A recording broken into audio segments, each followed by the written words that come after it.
Welcome. In this video, we're going to dive into one of the most essential Git commands, Git Pull.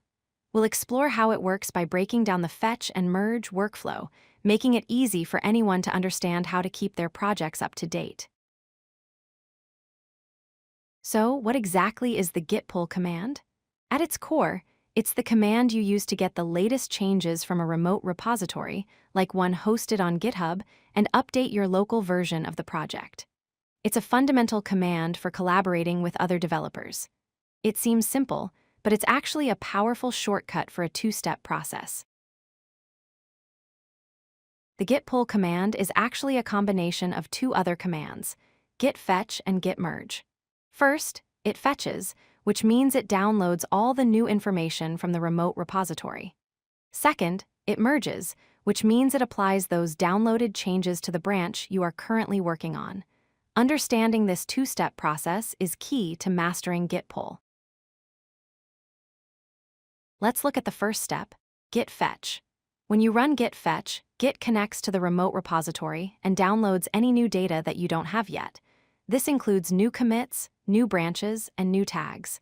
The important thing to remember is that fetching does not change any of your own files or your current code.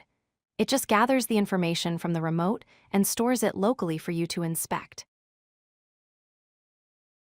After you run git fetch, you might wonder where the downloaded changes went, since your files haven't changed. The new commits are stored in what's called a remote tracking branch, which is a local, read-only copy of the remote branch. For example, the changes from the remote main branch are stored in origin main. This gives you a safe opportunity to see what's new before you decide to integrate it with your own work. Now that the new changes are fetched and stored in our remote tracking branch, we need to apply them to our own working branch. That's where git merge comes in. By running git merge with the name of the remote tracking branch, you are telling Git to take all the new commits and combine them into your local branch.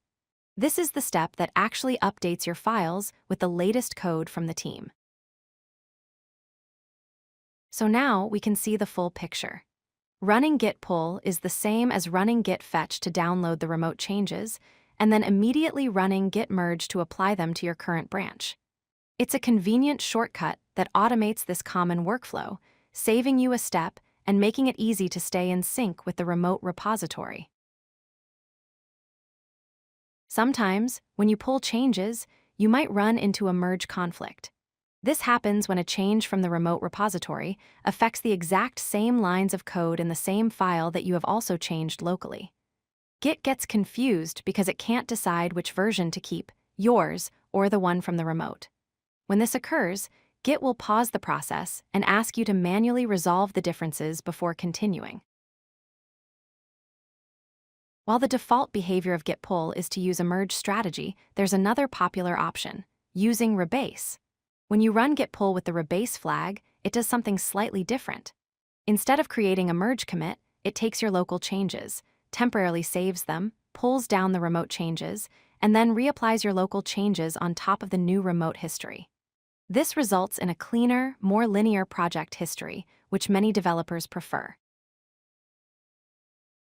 To wrap up, let's review the key points. Remember that Git Pull is your go-to command for updating your local branch with remote changes. It's a shortcut that combines a fetch and a merge. Fetching is the safe part that only downloads new data, while merging is what integrates it. Always be ready for potential merge conflicts, and know that you have the option to use rebase for a cleaner history. Keep these points in mind, and you'll be managing your projects like a pro. If you like this video, hit that like button and don't forget to subscribe. Visit codelucky.com for more such useful content.